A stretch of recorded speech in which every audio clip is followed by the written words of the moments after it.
Okay, ನಮ್ಮ ಜೊತೆಗೆ ಆಧ್ಯಾತ್ಮಿಕ ಚಿಂತಕರು ಜ್ಯೋತಿಷಿಗಳು ಆಗಿರ್ತಕ್ಕಂತಹ ಇಬ್ಬರು ಗಣ್ಯರು ನಮ್ಮ ಜೊತೆ ಜಾಯ್ನ್ ಆಗ್ತಾ ಇದ್ದಾರೆ. ಅವ್ರನ್ನ ಬರ್ಮಾಡ್ಕೊಳ್ಳೋಣ. ಮೊದಲಿಗೆ ನಮ್ಮ ಜೊತೆಗೆ ರೇಣುಕಾರಾಧ್ಯ ಗುರುಜಿ ಇದ್ದಾರೆ. ಗುರುಗಳೇ, ತಮಗೆ ಕಾರ್ಯಕ್ರಮಕ್ಕೆ ಸ್ವಾಗತ. ಸಂಕ್ರಾಂತಿ ಹಬ್ಬದ ಶುಭಾಶಯಗಳು.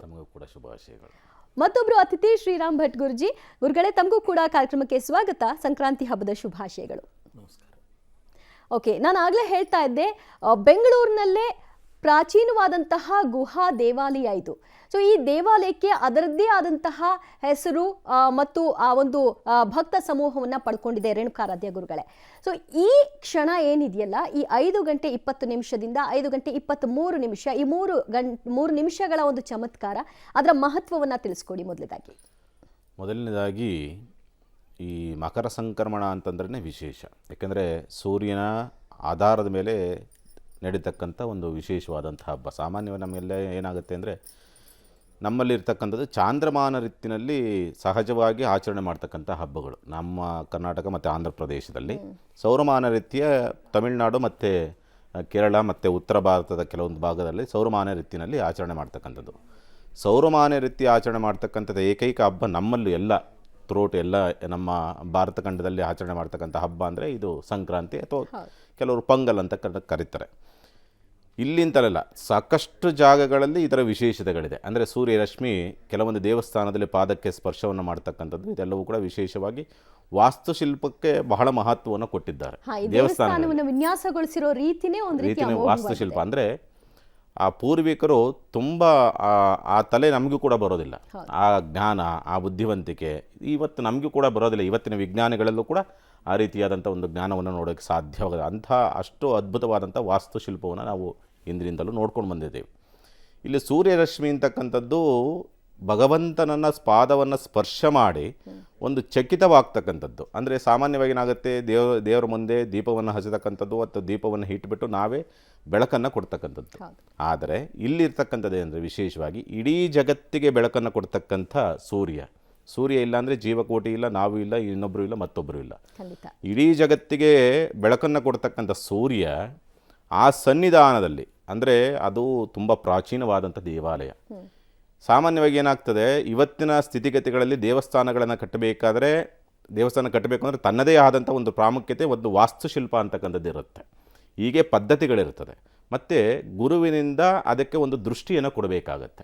ಆದರೆ ಈ ಗುಹಾಂತರ ದೇವಾಲಯಗಳಿದಾವಲ್ಲ, ಈ ಗುಹಾಂತರ ದೇವಾಲಯಗಳೆಲ್ಲವೂ ಕೂಡ ಸಹಜವಾಗಿ ಯಾರೋ ಸಿದ್ಧಿ ಪಡೆದಂಥವರು ಅಥವಾ ಸಾಧಕರು, ತಪಸ್ಸುಗೈದಂಥವರು, ಋಷಿಮುನಿಗಳು, ಸಪ್ತಋಷಿ ಸಂಕುಲದಲ್ಲಿ ಹುಟ್ಟಿರ್ತಕ್ಕಂಥವರು ಪ್ರತಿಷ್ಠಾಪನೆಯನ್ನು ಮಾಡಿರ್ತಕ್ಕಂಥ ವಿಶೇಷವಾದಂಥ ಒಂದು ಜಾಗ. ಹಾಗಾಗಿ ಏನಾಗುತ್ತೆ, ಅವರು ದಿವ್ಯ ದೃಷ್ಟಿಯ ಮುಖಾಂತರವಾಗಿ ಆ ಲಿಂಗವನ್ನು ಪ್ರತಿಷ್ಠಾಪನೆಯನ್ನು ಮಾಡಿ ಅದಕ್ಕೆ ಸಂಬಂಧಪಟ್ಟಂಥ ರೀತಿಯಲ್ಲಿ ಇದು ಜಗತ್ತಿಗೆ ಒಳಿತಾಗಲಿ, ಈ ಸಂದರ್ಭ ಅಂತಕ್ಕಂಥದ್ದು ಎಲ್ಲರಿಗೂ ಕೂಡ, ಪ್ರಪಂಚಕ್ಕೆ ಮತ್ತು ಇಲ್ಲಿ ದರ್ಶನ ಮಾಡುವಂಥವ್ರಿಗೆ ಎಲ್ಲರಿಗೂ ಕೂಡ ಒಳಿತಾಗಲಿ, ವಿಶೇಷವಾದಂಥ ಒಂದು ಪ್ರಾಮುಖ್ಯತೆಯನ್ನು ಕೊಡಲಿ ಅನ್ನೋ ಉದ್ದೇಶಾರ್ಥವಾಗಿ ಅದನ್ನು ಮಾಡಿರ್ತಕ್ಕಂಥದ್ದು. ಆ ಸೂರ್ಯ ರಶ್ಮಿಯನ್ನು, ಯಾಕೆಂದರೆ ಜಾಗ ತುಂಬ ಚಿಕ್ಕದಿರೋದ್ರಿಂದ ಅದನ್ನೆಲ್ಲರಿಗೂ ಕೂಡ ದರ್ಶನ ಮಾಡೋದಕ್ಕಾಗೋದಿಲ್ಲ. ಹಾಗಾಗಿ ಆ ಸೂರ್ಯರಶ್ಮಿಯನ್ನು ಭಗವಂತನ ಪಾದವನ್ನು ಸ್ಪರ್ಶ ಮಾಡೋದಿದೆಯಲ್ಲ, ಅದರ ವಿಶೇಷವೇ ಬೇರೆ. ಆ ಸ್ಪರ್ಶ ಮಾಡಿದಂಥ ಗಳಿಗೆಯನ್ನು ನಾವು ನೋಡ್ತಕ್ಕಂಥದ್ದು ಅದರಲ್ಲಿ ವಿಶೇಷ ಅಂತಕ್ಕಂಥದ್ದು. ಸಾಮಾನ್ಯವಾಗಿ ಏನಾಗುತ್ತೆ, ಈ ಮಕರ ಸಂಕ್ರಮಣ ವಿಶೇಷವೇ ಆರೋಗ್ಯದ ಹಿತದೃಷ್ಟಿ. ಸಾಮಾನ್ಯವಾಗಿ ನಾವು ಎಲ್ಲ ಹಬ್ಬಗಳಲ್ಲೂ ಒಂದೊಂದು ವಿಶೇಷತೆಗಳನ್ನು ನೋಡಿದರೆ, ಇಲ್ಲಿ ಮಾತ್ರ ಎಳ್ಳನ್ನು ನಾವು ಪ್ರಧಾನವಾಗಿ ತೆಗೆದುಕೊಳ್ತೀವಿ. ಈ ಮಕರ ಸಂಕ್ರಮಣದಲ್ಲಿ ಎಲ್ಲದಕ್ಕೂ ಕೂಡ ಎಳ್ಳೆಣ್ಣೆ, ದೀಪ ಹಚ್ಚದಾದ್ರೆ ಎಳ್ಳೆಣ್ಣೆ ಬಳಸ್ತೀವಿ, ಸೇವಿಸೋದಕ್ಕೂ ಎಳ್ಳನ್ನು ಬಳಸ್ತೀವಿ, ಪ್ರಸಾದಕ್ಕೂ ಎಳ್ಳನ್ನು ಬಳಸ್ತೀವಿ, ಅಥವಾ ದಾನ ಕೊಡೋದಾದ್ರೂ ದಾನವನ್ನು ಕೊಡ್ತೀವಿ, ನವಗ್ರಹ ದಾನವನ್ನು ಕೊಡ್ತಕ್ಕಂಥದ್ದು ಇವೆಲ್ಲವನ್ನು ಕೂಡ ಮಾಡ್ತೀವಿ. ಇಲ್ಲಿರ್ತಕ್ಕಂಥದ್ದು ಏನಂದರೆ, ಆರೋಗ್ಯದ ಹಿತದೃಷ್ಟಿಯಿಂದ ಲೋಕಕ್ಕೆ ಮನುಷ್ಯನಿಗೆ ಏನಿದ್ರೂ ನಡೀತದೆ, ಏನಿಲ್ಲ ಅಂದ್ರೂ ನಡೀತದೆ, ಆರೋಗ್ಯ ಇಲ್ಲ ಅಂದರೆ ನಡೆಯೋದಿಲ್ಲ. ಹಾಗಾಗಿ ಆರೋಗ್ಯದ ಹಿತದೃಷ್ಟಿಯಿಂದ ಇವತ್ತಿನ ದರ್ಶನ ಬಹಳ ಮಹತ್ವವನ್ನು ಪಡೀತದೆ. ಗವಿಗಂಗಾಧರೇಶ್ವರನ ಆ ಸೂರ್ಯರಶ್ಮಿಯನ್ನು ದರ್ಶನವನ್ನು ಮಾಡ್ತಕ್ಕಂಥದ್ದೇ ವಿಶೇಷವಾಗಿ. ಏಕೆಂದರೆ ಆತ್ಮಚೈತನ್ಯವಿಲ್ಲ ಅಂತಂದರೆ ಏನು ಮಾಡೋದಕ್ಕಾಗೋದಿಲ್ಲ. ಖಂಡಿತ. ಆತ್ಮ ಚೈತನ್ಯಕ್ಕೆ ಬರ್ತಕ್ಕಂಥದ್ದೇ ರವಿ. ಆ ರವಿಯೇ ಬಂದು ಭಗವಂತನ ಪಾದಸ್ಪರ್ಶವನ್ನು ಮಾಡ್ತಾನೆ. ಓಕೆ ಗುರುಗಳೇ, ಅದನ್ನ ದರ್ಶನ ಮಾಡೋದ್ರಿಂದ ವಿಶೇಷವಾದಂತ ಒಂದು ಫಲಗಳು ಸಿಗುತ್ತೆ. ನೀವಾಗಲೇ ಹೇಳ್ತಾ ಇದ್ರಿ ಋಷಿ ವರ್ಯರ ತಪಸ್ಸಿನಿಂದಾಗಿ ಇಂಥ ಒಂದು ದೇವಾಲಯಗಳನ್ನ ನಾವಿನ್ನೂ ಕೂಡ ಉಳಿಸ್ಕೊಳ್ಳಿಕ್ಕೆ ಸಾಧ್ಯವಾಗಿದೆ ಅಂತ. ಗೌತಮ ಮುನಿಗಳಿರಬಹುದು, ಭಾರದ್ವಾಜ ಋಷಿಗಳಿರಬಹುದು, ಇವರೆಲ್ಲರೂ ಕೂಡ ಅಲ್ಲಿ ತಪಸ್ಸನ್ನ ಮಾಡಿದ್ದಾರೆ, ಪ್ರಾರ್ಥನೆಯನ್ನ ಗೈದಿದ್ದಾರೆ.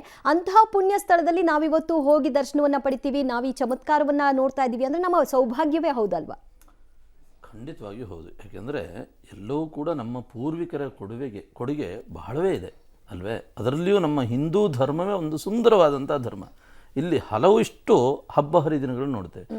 ಎಲ್ಲವನ್ನೂ ಕೂಡ ಆ ಸಂದರ್ಭದಲ್ಲಿ ನಾವು ಅದನ್ನೇ ವಿಶೇಷ ಅಂತ ಪರಿಭಾವಿಸಿ ಶ್ರದ್ಧೆ, ಭಕ್ತಿ ಮತ್ತು ಉತ್ಸಾಹ ಮತ್ತು ವಿವೇಕ, ಮೇನಾಗಿ ವಿವೇಕದಿಂದ ಆ ಎಲ್ಲ ಹಬ್ಬ ಹರಿದಿನಗಳನ್ನು ಕೂಡ ದೇವತಾ ಸ್ವರೂಪವಾಗಿ ನಾವು ಚಿಂತನೆಯನ್ನು ಮಾಡಿ ಅದನ್ನು ಆತ್ಮೀಯವಾಗಿ ಸ್ವೀಕರಿಸ್ತೇವೆ. ಎಲ್ಲದರಲ್ಲಿಯೂ ಕೂಡ ನೋಡಿ, ದೇಹೋ ದೇವಾಲಯ ಪ್ರೋಕ್ತೋ ದೇಹೋ ಜೀವಸ್ಸನಾತನಃ ತ್ಯಜೇತ್ ಅಜ್ಞಾನ ನಿರ್ಮಾಲ್ಯಂ ಸೋಹಂ ಭಾವೇನ ಪೂಜೇತ್ ಸಹ ಅಹಂ. ದೇವರು ಎಲ್ಲೂ ಕೂಡ ಇಲ್ಲ, ನಮ್ಮಲ್ಲಿಯೇ ಇದ್ದಾನೆ ಅಲ್ವೇ. ಹಾಗಾಗಿ ಅಂತಹ ನಮ್ಮಲ್ಲೇ ಇರತಕ್ಕಂತಹ ದೇವರನ್ನು ನಾವು ಎಲ್ಲ ಕಡೆಯೂ ಕೂಡ ನೋಡ್ತೇವೆ.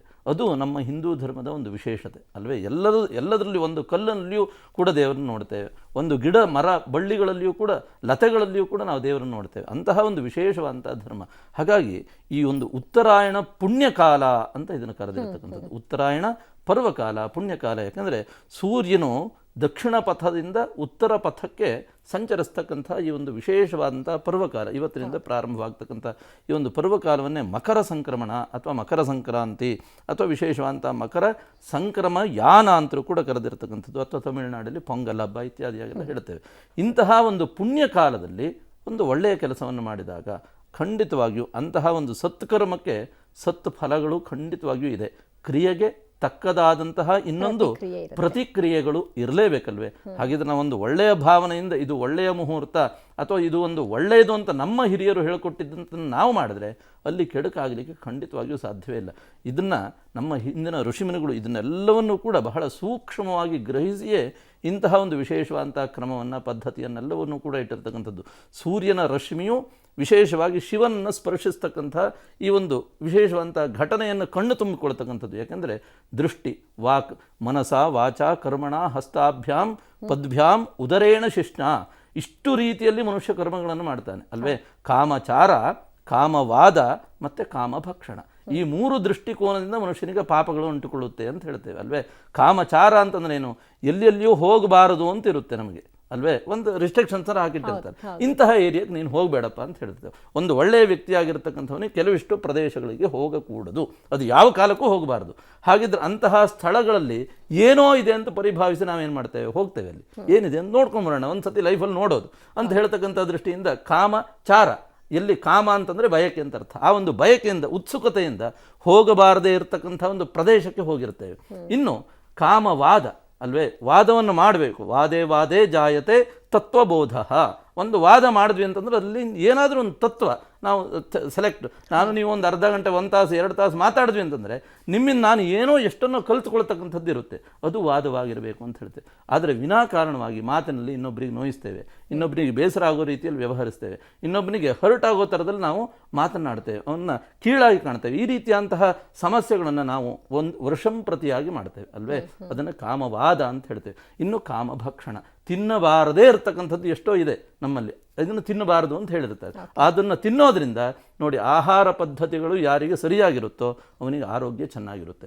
ಯಾವ ವ್ಯಕ್ತಿಗೆ ಆಹಾರ ಪದ್ಧತಿಗಳು ಸರಿ ಇರೋದಿಲ್ವೋ, ವಿಹಾರಾದಿ ಪದ್ಧತಿಗಳು ಸರಿ ಇರೋದಿಲ್ವೋ, ನಿದ್ರಾ ಮತ್ತು ಮೈಥುನ, ವಿಶೇಷವಾಗಿ ಆಹಾರ, ಇದು ಬಹಳವೇ ಮುಖ್ಯವಾಗಿರುವಂಥದ್ದು ಮನುಷ್ಯನಿಗೆ. ಹಾಗಾಗಿ ಈ 3 ವ್ಯತ್ಯಾಸಗಳು ಉಂಟಾದಾಗ ಏನಾಗುತ್ತೆ, ನಮ್ಮ ದೇಹದಲ್ಲಿ ಗ್ರಸ್ತವಾದಂತಹ ಆರೋಗ್ಯಗಳು ಕೆಟ್ಟು ಹೋಗುತ್ತೆ, ತೊಂದರೆಗೀಡಾಗುತ್ತೆ. ಹಾಗಾಗಿ ಈ ಒಂದು ಉತ್ತರಾಯಣ ಪರ್ವಕಾಲ, ದಕ್ಷಿಣಾಯನ, 2 ಅಯನಗಳನ್ನು ಹೇಳಿದರು. ಅದು ಮುಂದೆ ಅದರ ವಿವರಣೆಯನ್ನು ಕೊಡ್ತೇನೆ. ಹಾಗಾಗಿ ಇಂತಹ ವಿಶೇಷವಾದಂತಹ ಈ ಒಂದು ಉತ್ತರಾಯಣ ಅಂತಂದ್ರೆ ಏನು, ರವಿಯು ಪ್ರತಿ ತಿಂಗಳಲ್ಲಿಯೂ ಕೂಡ ಒಂದು ರಾಶಿಯಿಂದ ಇನ್ನೊಂದು ರಾಶಿಯನ್ನು ಪ್ರವೇಶ ಮಾಡ್ತಾನೆ.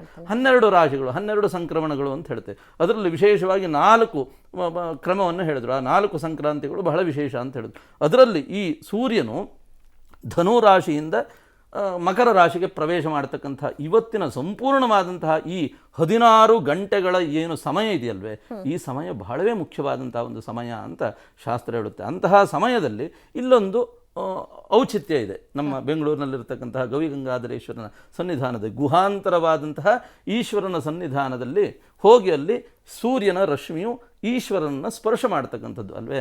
ಎಂತಹ ಒಂದು ಔಚಿತ್ಯ ಅಂತಂದರೆ, ವಿಶೇಷವಾಗಿ ಆ ರವಿಯು ಆತ್ಮಕಾರಕನಾಗಿರ್ತಕ್ಕಂಥವನು. ಶಿವನನ್ನು ನಾವು ಲಯಕಾರಕ ಅಂತ ಹೇಳ್ತೇವೆ. ಕಾರಕತ್ವಗಳಲ್ಲಿ ಏನು, ಶಿವನ ಕೆಲಸ ಏನಪ್ಪ ಅಂದರೆ ಲಯ ಮಾಡ್ತಕ್ಕಂಥದ್ದು ಅಷ್ಟೇ ನಾವು ಅರ್ಥ ಮಾಡ್ಕೊಂಡಿದ್ದೆ. ಆದರೆ ಶಿವನಿಗೆ ಇನ್ನೊಂದು ವಿಶೇಷವಾದಂತಹ ಅರ್ಥವೂ ಕೂಡ ಇದೆ. ಶಾಂತಂ ಭದ್ರಂ ಶಿವಂ ಮಂಗಳಂ, ಈ ರೀತಿಯಾದಂತಹ ಸ್ವರೂಪಗಳು ಶಿವನಲ್ಲಿ ನಾವು ಚಿಂತನೆಯನ್ನು ಮಾಡ್ತೇವೆ. ಬರೀ ಅವನು ಸಂಹಾರಕನ ಮಾತ್ರ ಅಲ್ಲ, ನಮ್ಮನ್ನು ಕಾಪಾಡ್ತಕ್ಕಂಥ ಒಂದು ಶಕ್ತಿ ಇರತಕ್ಕಂಥದ್ದು ಕೂಡ ಶಿವನಲ್ಲಿ. ಹಾಗಾಗಿ ರವಿಯಿಂದ ನಾವು ಚಿಂತನೆಯನ್ನು ಮಾಡ್ತಕ್ಕಂಥದ್ದು ಆರೋಗ್ಯವನ್ನಲ್ವೇ. ಹಾಗಾಗಿ ರವಿಯು ಹೋಗಿ ಶಿವನನ್ನು ಸ್ಪರ್ಶ ಮಾಡ್ತಕ್ಕಂಥ ಆ ಒಂದು ವ್ಯವಸ್ಥೆಯನ್ನು ನಾವೇನಾದರೂ ಒಂದು ವರ್ಷದಲ್ಲಿ ಹೋಗಿ ಒಮ್ಮೆ ಕಣ್ಣು ತುಂಬಿಕೊಂಡ್ವಿ ಅಂತಂದರೆ ಖಂಡಿತವಾಗಿಯೂ ಅದು ಅನಂತ ಕೋಟಿ ರೂಪವಾದಂತಹ ಒಂದು ಪುಣ್ಯವನ್ನು ತಂದು ಕೊಡ್ತಕ್ಕಂಥದ್ದಲ್ಲಿ ಸಂಶಯ ಇಲ್ಲವೇ ಇಲ್ವಾ. ಶುಭವಾಗಿ. ಜೊತೆಗೆ ಓಂ ನಮಃ ಶಿವಾಯ ಅನ್ನುವಂತಹ ಮಂತ್ರ ಪಠಣೆಯನ್ನ ಇಂತಿಷ್ಟು ಸಲ ಪಠಿಸಿದ್ರೆ ಒಂದಷ್ಟು ಲಾಭವನ್ನು ಕೂಡ ಪಡ್ಕೊಳ್ಬಹುದು. ಅದರಲ್ಲೂ ಇಂಥ ಆಲಯಗಳಲ್ಲಿ ಹೋಗಿ ಪಠಿಸೋದ್ರಿಂದ ಇನ್ನಷ್ಟು ಲಾಭವನ್ನು ಪಡ್ಕೊಳ್ಬಹುದು ಅನ್ನುವಂಥ ವಿಚಾರ ಕೂಡ ಇದೆ. ಬಹಳಷ್ಟು ವಿಚಾರವನ್ನ ಮಾತನಾಡೋಣ. ಜೊತೆಗೆ ನೇರ ದೃಶ್ಯಾವಳಿಗಳನ್ನ ನಿಮಗೆ ತೋರಿಸ್ತೀವಿ. ಏನಾಗ್ತಾ ಇದೆ ಅಲ್ಲಿ ಸೂರ್ಯ ರಶ್ಮಿ ಚಮತ್ಕಾರ ಆಗ್ಲಿಕ್ಕೆ ಇನ್ನು ನಮಗೆ 9 ನಿಮಿಷಗಳಷ್ಟೇ ಬಾಕಿ ಇದೆ. ಅದನ್ನೆಲ್ಲವನ್ನು ಕೂಡ ನಿಮಗೆ ಕಣ್ಣಿಗೆ ಕಟ್ಟುವ ಹಾಗೆ ತೋರಿಸ್ಕೊಡ್ತೀವಿ.